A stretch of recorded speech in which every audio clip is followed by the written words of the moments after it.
धरसींवा विधानसभा क्षेत्र में औद्योगिक प्रदूषण के चलते यहां रहने वालों का जीना दूभर हो गया है। दूसरी बार इस क्षेत्र का प्रतिनिधित्व करने वाले विधायक देवजी पटेल बढ़ते प्रदूषण से खासे चिंतित हैं और लगातार आवाज बुलंद करने के बाद भी शासन प्रशासन की ओर से कोई कारगर पहल न होने से खासे नाराज भी हैं।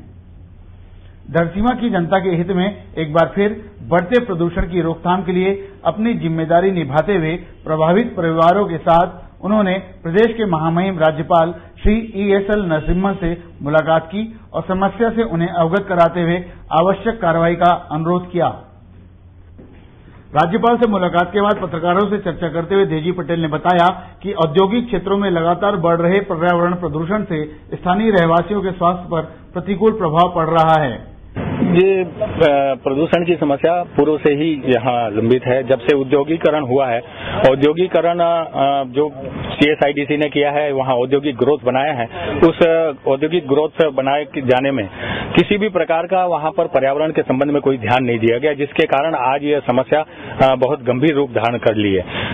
आए दिन उद्योगपति जो है वहाँ जो उनको प्रदूषण निवारण यंत्र लगाना चाहिए, वहाँ उनकी बैक फिल्टर लगाना चाहिए, जिसके नाम से अनुरूप नहीं लगाए जाने के कारण पिछले 5 साल हमने जो है विधानसभा में इस ओर ध्यान आकृष्ट किया। उसके बाद बहुत सारे उद्योगों में लगा, मगर जिस नॉर्म्स के वहाँ ESP यंत्र लगने चाहिए वो अभी भी नहीं लगे हैं, और लगे हैं तो उनको चलाने में असमर्थ है उद्योगपति, क्योंकि उसका बहुत बड़ा खर्च जो है बिजली बिल के रूप में करना पड़ता है। और पर्यावरण विभाग का यह नैतिक दायित्व बनता है कि वो दिन और रात उसकी मॉनिटरिंग करे। मॉनिटरिंग करने वाले जो लोग, मुझे ऐसा लगता है कि वो कहीं न कहीं उद्योगपतियों के या बड़े लोगों के जो हैं हाथ इतने लंबे हैं कि वो आम जनता की इस गंभीर समस्या की ओर आंख बंद किए हुए पड़ी हुई है। यहाँ यह भी उल्लेखनीय है कि देवजी पटेल भारतीय जनता पार्टी के विधायक हैं और अपनी ही पार्टी की सरकार के खिलाफ हल्ला बोलते हुए पहले भी काफी समय तक सुर्खियों में बने रहे हैं। देवजी पटेल इस बात से साफ इंकार करते हैं कि उनका इस तरह का रवैया पार्टी के नजरिए से अनुशासनहीनता के दायरे में आता है। सरकार को कटघरे में खड़ा करने का कतई हमारा जो मंशा नहीं है। हम चाहते हैं कि इस समस्या से जनता को निजात दिलाए। हम सत्ता पक्ष के विधायक हैं, उस क्षेत्र को प्रतिनिधित्व कर रहे हैं, इसलिए मेरा दायित्व है, इसलिए मैं इस समस्या को उठा रहा हूँ। दबाव हमने पूरा बनाया, हमने विधानसभा में भी दबाव बनाया, मगर इस समस्या पे आज तक कोई विशेष ठोस पहल होते हमको नहीं दिख रही है।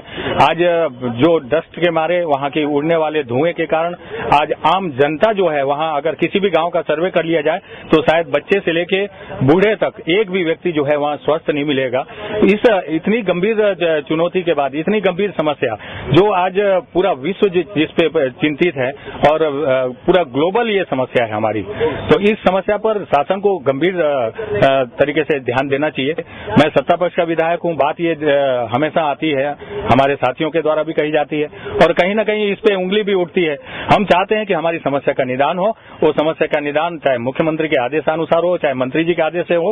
अगर इस अधिकारी इसी प्रकार जो है आदेश की अवहेलना करते रहेंगे, अभी वर्तमान में हमने ये समस्या उठाई है, फिर से मंत्री जी ने जो है चेतावनी भरे शब्दों में जरूर कहा है, मगर इस गंभीर समस्या पे जिस प्रकार की पहल होनी चाहिए वो पहल अभी तक नहीं हो रही है, जिसके कारण ये आक्रोश फैलते जा रहा है। बहरहाल प्रदूषण की रोकथाम के लिए महामहिम राज्यपाल के साथ देवजी पटेल की इस मुलाकात के बाद प्रभावितों को उम्मीद है कि अब उनकी समस्या की ओर शासन प्रशासन द्वारा गंभीरता के साथ ध्यान दिया जाएगा और उन्हें इस गंभीर समस्या से निजात मिलेगी।